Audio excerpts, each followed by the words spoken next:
Before starting a drawing, the first thing that you need to do is specify units for your drawing. To specify units, type UN on command line and press enter. Drawing units window will pop up. Now in this window, here you will see at first length panel. Currently decimal unit is selected. You can change this decimal unit to architectural, engineering, fractional or scientific. You'll see a preview of these units here in the sample output panel. So when you change it to any other unit, for example to fractional, you'll see how and which kind of output you're going to receive. Next is precision. So first I'll stick myself to decimal units, and now let's change precision.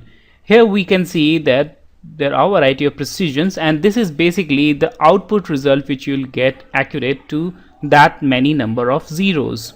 So if you select 2 decimal precision, it will give you an output accurate up to 2 decimal places. Now let's move on to angle.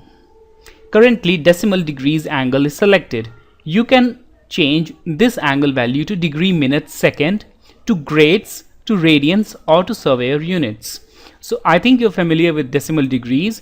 In case of degree, minute, second, it will change your sample output to somewhat like this. In case of grades, it is exactly like degrees with a small difference that 400 grades is equal to 360 degrees. So a circle is completely divided into 400 grades instead of 360 degrees. In case of radians, the angle will be measured in terms of pi, and 2 pi radians is equal to 360 degrees. So I'll change my angle to decimal degrees for this drawing.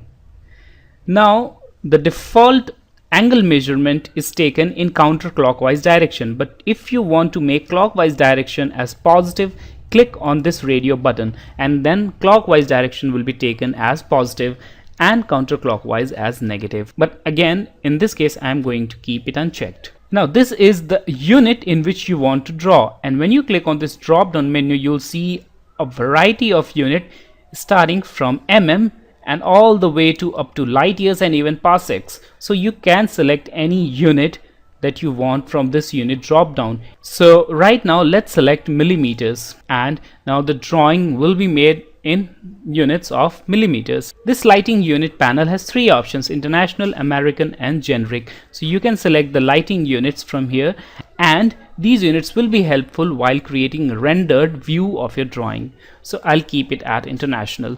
Once you have made all these changes, click on OK. Now this drawing has all the settings of unit which you have specified.